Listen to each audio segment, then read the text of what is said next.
Hey everyone, my name is Siddharth Subramaniam. I study at Symbiosis Institute of Computer Studies and Research. The program I'm pursuing is MSc I am creating this tutorial as a part of my assignment for AWK. What exactly is AWK? AWK is a program used for processing text and extracting data. AWK is also a programming language on its own, named after the authors Aho, Weinberger, and Kernighan. We use awk from the command line, or we can use an awk file to write scripts for the more advanced stuff.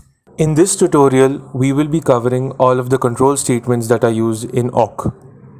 Most programming languages have these same control statements: if else, for, while, do while, break, continue, next file, and exit. Something to note is the next and the next file is actually rather unique to awk. Something to note is that you cannot jump into this video directly. What you would need are a certain set of prerequisites. You need to be familiar with some programming language. It can be anything: C, C++, Java, Python, whatever suits your fancy. You should know about certain basic programming practices and should also be comfortable with the basic syntax and structure of awk. For the purpose of this tutorial, I am currently using Ubuntu 18.04 as my base machine. I'm using Nano as my text editor. The machine I'm using is an Asus laptop with 12 GB of RAM, a 1 TB hard disk, an i7 processor, and 2 GB of NVIDIA 920M graphics. Although it is not necessary to have such a powerful machine for awk processing, the more powerful your machine, the faster your commands will run. A conditional statement allows us to check a specified condition before performing an action. Let us learn how conditional statements work in awk. Just like any other programming language, the awk conditional statement ladder works in a very similar manner. Given below is the whole structure of how the if-else condition works. If conditional expression 1 is true, then perform action 1. Else if conditional expression 2 is true, perform action 2. A number of else if conditions statements may follow after this. At the end of everything, if none of the else if conditions are true, perform action n. The else or else if portion is optional if the first if condition is true. Let's dive right into an example right now. I have created a text file by the name of students. I am reading the text file with the cat command. Cat student shows me the whole text file. Cat student is used to read the whole file. I'm piping it into the awk command. Here $3, $4 and $5 are empty. $3, $4 and $5. If $3, $4 and $5 are empty, then $1, that's the names of the students, will be shown, will be printed, and then the scores will be printed as missing. Let's see this in action. The for loop. The syntax of the for loop is as below. Initially, the for statement performs the initialization action. Then it checks the condition. If the condition is true, it executes actions. Thereafter, it performs an increment or a decrement operation. The loop execution continues as long as the condition is true. For instance, the following example prints 1 to 5 using the for loop.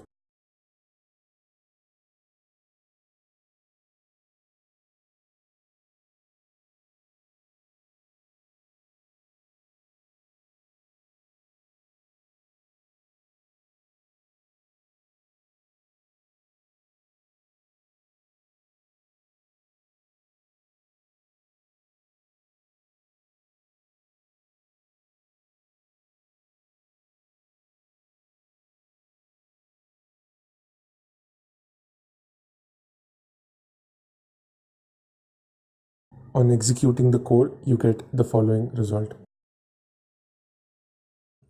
The while loop keeps executing the action until a particular logical condition evaluates to true. Here is the syntax of the while loop. Awk first checks the condition. If the condition is true, it executes the action. The process repeats as long as the loop condition evaluates to true. For instance, the following example prints 1 to 5 using the while loop. On executing the code, you will get the following result.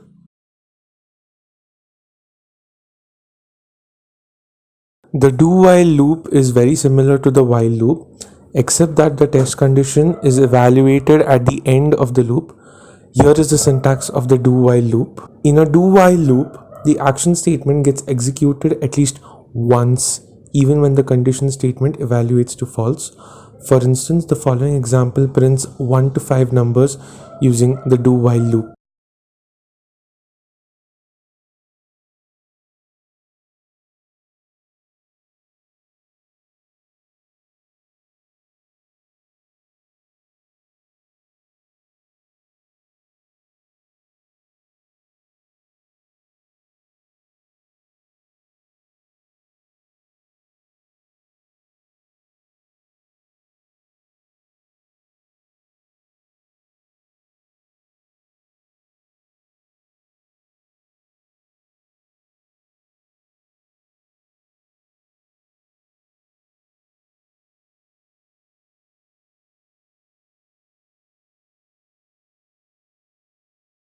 On executing this code, you will get the following result.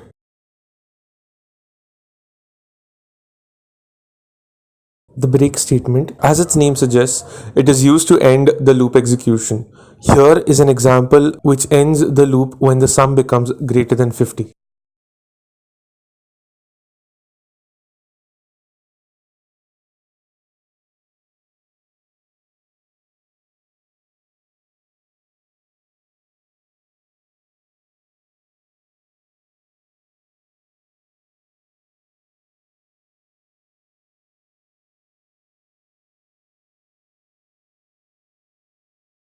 On executing this code, you will get the following result. The continue statement is used inside a loop to skip to the next iteration of the loop. It is useful when you wish to skip the processing of some data inside the loop.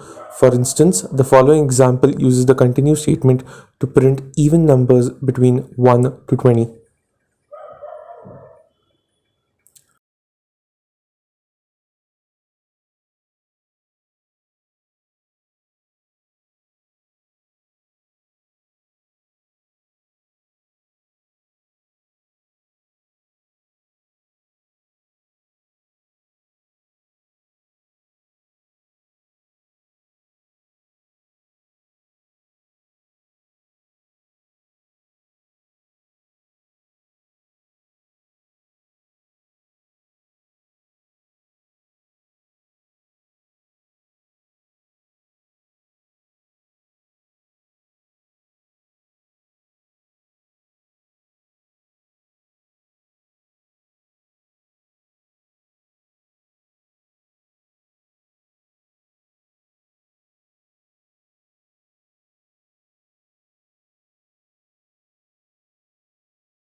Upon executing this code, you will get the following result.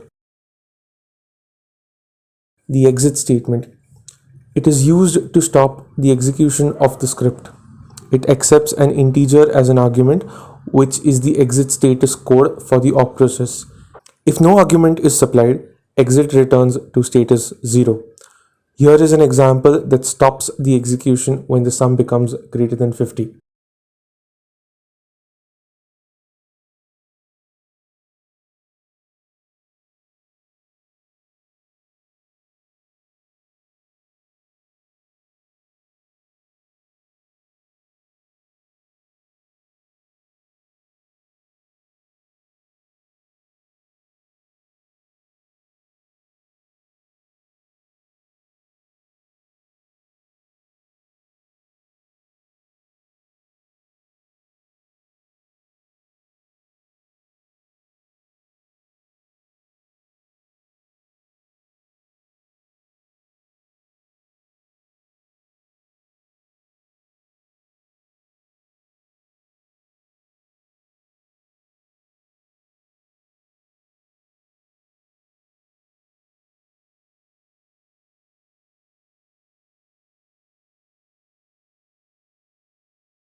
upon executing this code, you will get the following result.